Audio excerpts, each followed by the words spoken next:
All right, now, what's the next big thing? The next big concept that we need to learn is this whole thing about agentic AI, or the use of AI agents. So, before we move on, or before we start this, let's recap a little bit. So we started with a language model who could understand natural language, written. We moved on to having that model have the ability to understand visual media, have the ability to produce visual media. And then we moved on to the ability for it to produce audio as well, understand audio, receive audio, so you can now speak to it. So what do? You have this powerful device or this powerful tool at your disposal, but how do you get it to do something productive? Okay, and this is where the agents come in. So with an LLM, it can give you what you ask, but it cannot take action on anything. It can't do something for you. It can't create something on your behalf. What it does is it produces within that screen, within that user interface, it produces what you ask, the code that you want. It produces the visuals that you want. It produces the text, the documents that you want, but it doesn't actually, it can't work on its own.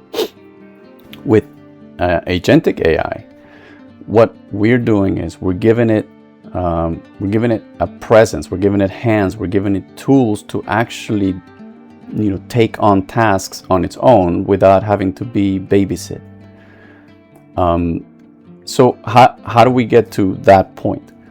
The AI agents are, think of it as like a software layer that gives the LLM a landscape to work on, and hands to interact with the world.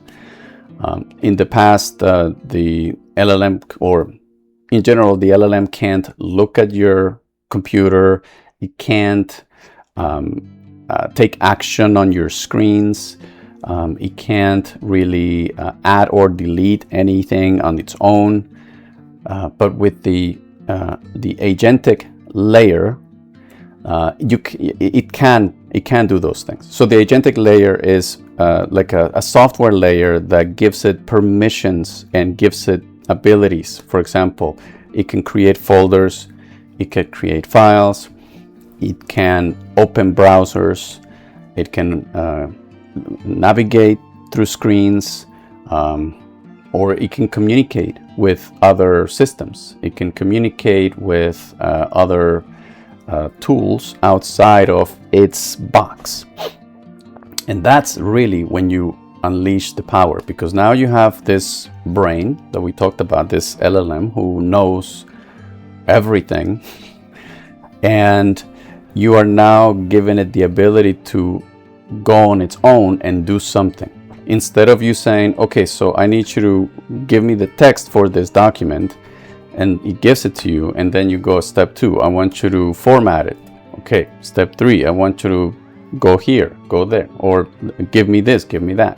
Instead of you, the human, having to babysit the whole thing and do a lot of things manually, you can now say to this AI agent, hey, I need you to complete this goal from beginning to end, and I need you to figure it out on your own. I need you to use the tools that you need to use. I need you to use the skills that you need to use. I need you to create the folders that you need. I need you to create the files that you need. And I need you to do all of these things on your own without me telling you. Okay?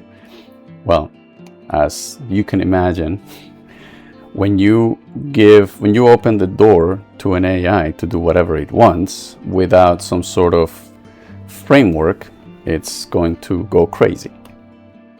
Which is why we're going to talk about a few guardrails and frameworks and workflows and basically pathways that the AI agent needs to follow in order for it to be effective. Now, there are some things that we need to understand, some concepts that we need to understand. For example, the concept of MCP, or a lot of people talk about what's called an MCP server. So as I mentioned a minute ago, we have this super powerful brain, this LLM.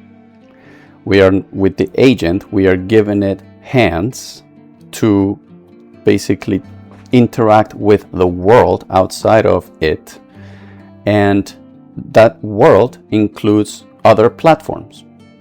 So let's say for example, you want your agent to be able to read emails or do something with those emails when they come in. You want it to respond to the email. You might want it to go to another tool, like a software as a service or online platform or something like that, and you want it to do something there, or you want it to get something from it. Then after it gets that, you need it to combine all of this into some sort of other output that requires a different tool. And if you have different tools that require different ways of interacting with them, if you're a human, you would normally get trained on it. So, if you need to learn how to use your mail system, your email system, then you have to learn how to use that. And if you need to use your SaaS system at your company, well, somebody has to train you. So when you know these things, then when you open those windows within the computer in front of you, you know, okay, for this application, I need to interact with it this way. And for this application, I need to interact with it this way. And it has different menus, it has different things. So how do you do that with a AI? Well, you could either create the interface logic between your agent and that platform. And for every single platform, you create a set of instructions on how to do it, which is, it's pretty time consuming, and it could be a pain in the butt.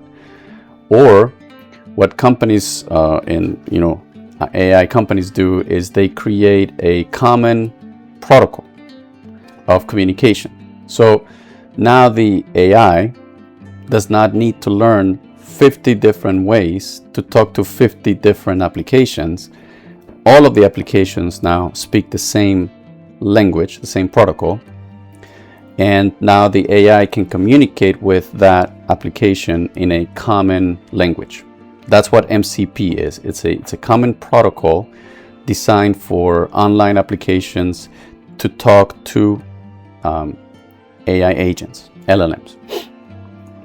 Now, an MCP server, as you can infer from this, is the other application that is the one providing the service to the agent, to the LLM. So when you have your agent go through a task or execute on a task, again, let's go back to the example of email. It needs to go to your email application, your email platform. Let's say it's Gmail. In the background, it uses some sort of tool that communicates with Gmail. And when it gets to Gmail, using this MCP, this protocol, Gmail is now able to tell the LLM in natural language what it does and how to use it. So the LLM, if you think about it simplistically, the LLM is basically saying to the application, how do I use you? The application responds with, hey, this is what I do, this is how you interact with me, and these are the available tools that I have for you to use. And the LLM absorbs all that, and based on the task that it's performing, it's able to use the tools that that particular platform provides. And it can go back and forth. So it doesn't have to learn, highly complex structures and ways of talking to each individual application. The application provides this simplistic natural language protocol that does all the work behind the scenes. To give you an example, if that in the past, if you needed to interact with a particular endpoint, and you have to have a specific set of data points or required fields that needed to come in a certain way, in a certain format, that has not gone away. But what they're adding is an additional layer that says, okay, the MCP server is telling the LLM, I need you to give me this data. And the LLM provides the data. Now this MCP server is going to take that data and it's going to use its own way of communication with its own application to pass that information across. It receives a response and it just puts it in a way that the LLM can understand. So it becomes like a translation layer that makes communication between LLMs and online applications much simpler, much more standardized. But the concept of having a structure with data fields, and those data fields have to be in a specific format, that has not gone away. And that's why we're talking about APIs here, because the concept of APIs is still very much in use. It's just now for applications that support MCP, it's behind the MCP layer. However, the agent can still communicate to other applications that are not MCP servers using APIs. In that case, you would have to program it, you would have to create the infrastructure for the agent to be able to call upon this API. That's why you still hear the concept of an API key when accessing certain platforms, right? So you as a user, you're given a key if you're going to access that platform from the back end using an API. So I know it's kind of confusing, so I hope that it's less confusing now. How do they learn and perform? So let's take a step back. So we said, okay, the AI agent is able to talk to other applications, and those applications tell it what tools are available. However, the agentic layer already has built-in tools that allow the AI LLM to be able to do things locally. For example, there is a tool for using a browser, a web browser. So when you asked your AI agent to do some kind of online research, it is able to invoke a tool that allows it to use a browser and go online and do the research. Okay, so it's if you think of an analogy, the LLM is a brain, the agentic layer is hands that now give that brain the ability to interact with the world, and the tool is like a tool given to a human, right? So you as a human, you have hands, and now you need to nail something. You have a nail and you need to put that nail in the wall, so the tool is the hammer. Now you're able to use that hammer to nail that to the wall. So that's what tools are. Tools are capabilities that are usable, are available to the LLM to interact with its environment. So there's a number of tools that come pre-made with AI agents, but obviously each application can create its own set of tools so that when the AI agent interacts with those applications, they know how to do it. Same thing with skills. Skills are the how, right?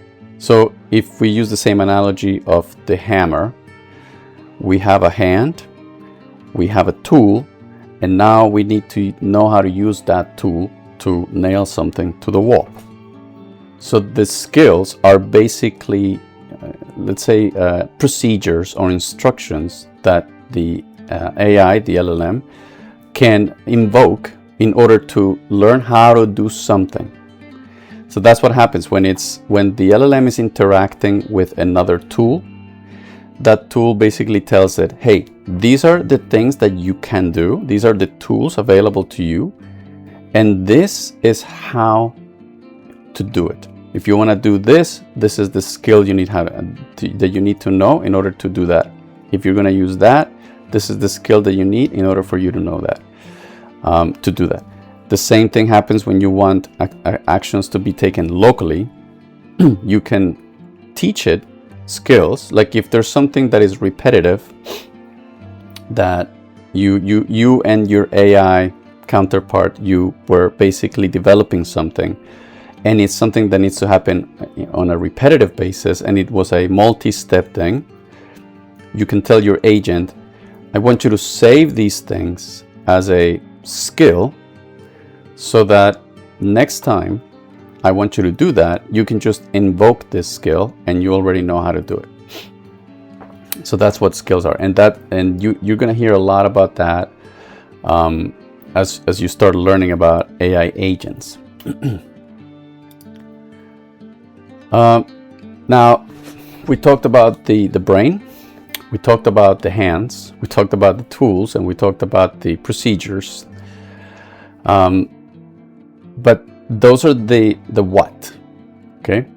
Now, how do they complete these tasks, or what other capabilities exist for AI agents to complete tasks?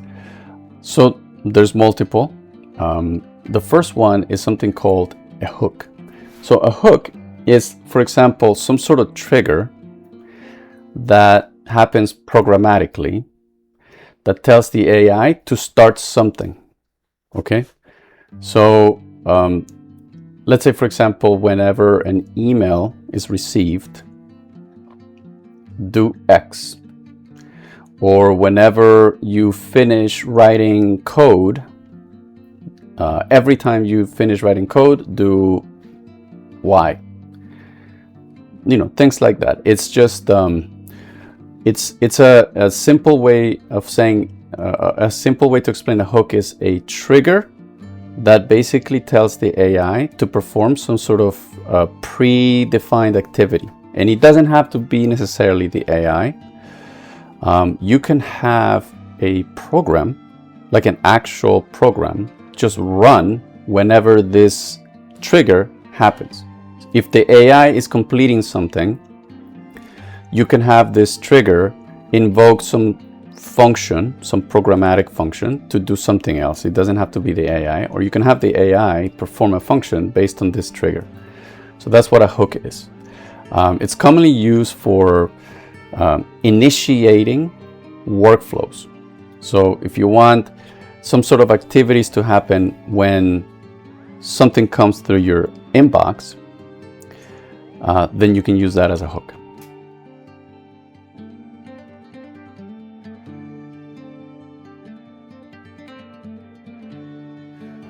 Okay, the next thing that we're going to talk about is crons, or sometimes people call it a cron job. This is something that has to do with the hooks, but it's more like a repetitive, like a batch job, like a repetitive task that you want it to do on a schedule. An example of it is on a schedule. So you can say to it, hey, every morning at 9 a.m., I want you to get me the news from, X sources in relation to this particular topic. Okay. And what it does is it saves that as a scheduled activity. And when the time comes, it, I guess, in a way, it wakes up, it triggers the activity, which could involve skills, which could involve tools. Like, for example, we said the browser use tool. So it's all connected, right? But the cron job is just a simple way of saying, I want you to perform something on a schedule. Now, the last thing is the workflows. And this is where things start to get really complicated, because you can give the AI agent an open-ended goal and it will figure it out. May or may not be successful, but it will do its best to figure out how to go from A to Z on its own. Or if you want something that has a lot more structure, you can create a workflow so that you combine all of these tools that we discussed and you put them in a pathway to go from A to Z in a controlled manner. So the AI agent has some freedom within that workflow, but it doesn't have so much freedom that it could deviate crazily outside of that framework. The workflow gives it that framework so that you maintain things controlled while you still give the AI the freedom to perform a set of tasks inside each one of those workflow nodes. It works very similar to the way workflows work today in our companies, or like in the corporate environment, where you have established processes, you have established workflows, and the workflows don't necessarily have to change drastically, but those workflows can now be more flexible when you have AI agents instead of human beings being part of that workflow. So, okay, up until now, I think you realize how an AI agent is really more like an employee, basically. You take this brain and you give it the tools that it needs to perform something on its own. But obviously companies want to know, how do you scale that? You can't just rely on one agent. You want to be able to have many things happen using AI. So the way that we scale agentic AI is by using multiple agents, okay? So instead of having one agent do one task and another and then another, what you could do is you could spawn multiple agents to do smaller tasks, and you can have one agent act as the orchestrator.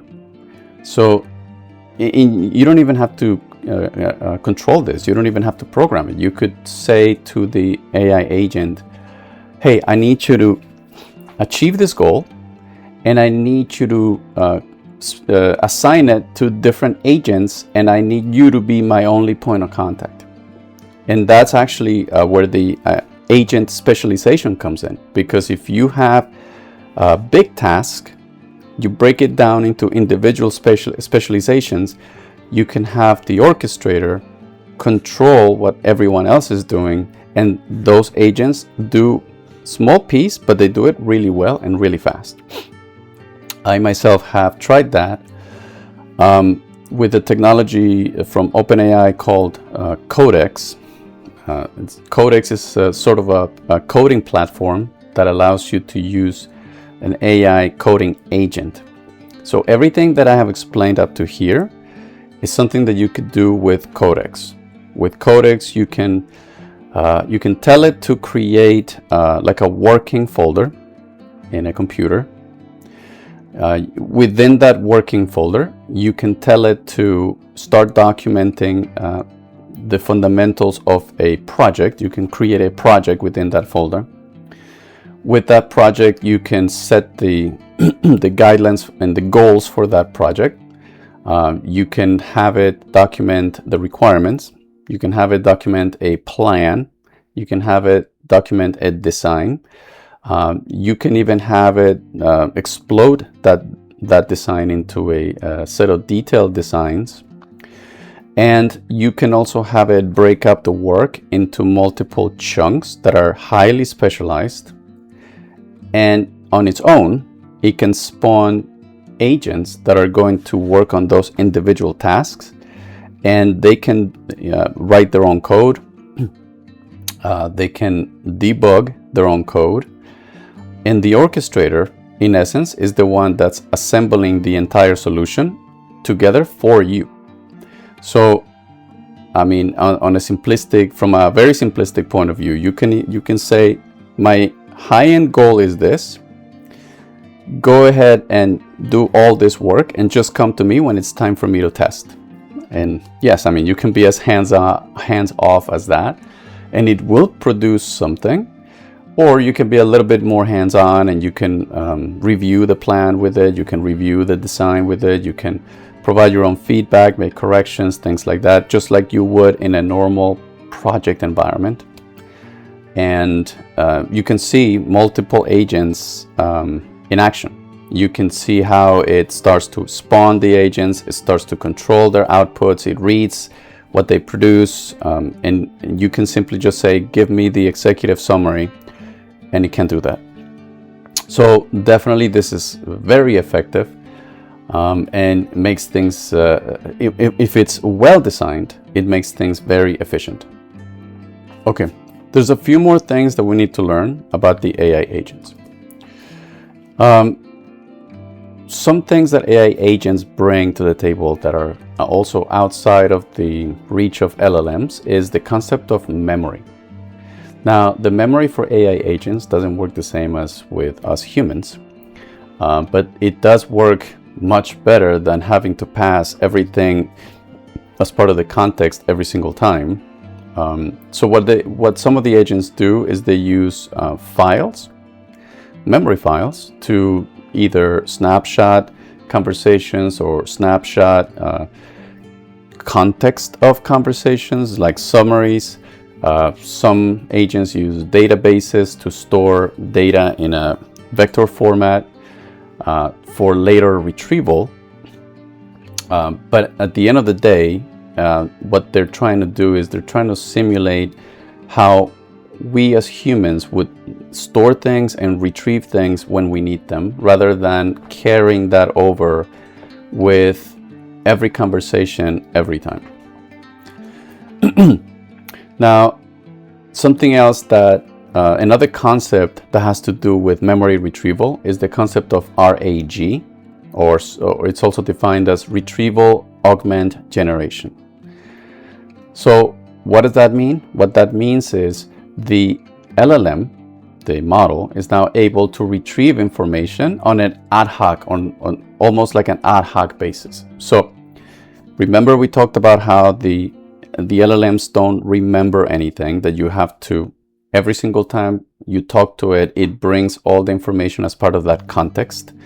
But the context has limits, and when the context reaches its limit, it starts to forget things. So how do companies deal with that? One way that they deal with that is with RAG, which is, hey, instead of giving you everything every time all at once, what I'm going to do is I'm going to allow you to search based on the context of the conversation. So if you're asking the LLM about something that has to do with some books, some documents, or something like that, you don't have to bring in the entire document as part of that context for it to give you answers about it. What it can do is it can go back to the document. It can search based on a search criteria, based on words, based on whatever you asked it, and then it will retrieve only the piece of information that is relevant to your question. So think of it as like a Google almost, right? But like a more intelligent Google. That's one way that you can reduce. So if you were, for example, at a law firm or something, and you're working with hundreds of thousands of documents, instead of having the LLM bring all of the documents in their entirety to its own context window, it can now just on an ad hoc basis search the database for those documents and for that text, for that particular context, and it just brings in what it needs. Now that once it's retrieved, it has now become part of the context, so it will grow eventually as well, but at least it won't grow as fast as if you had to bring the entire document. Now there's some limitations to that, but at the end of the day, it is much better than just having to bring in the entire document every time. Hello everyone, we've explored the basics of AI and what Agentic AI is. Now it's time to see how people and companies are putting it to work. Join us in part 3 as we dive into real-world, practical AI applications you can already see in everyday life. Don't miss it.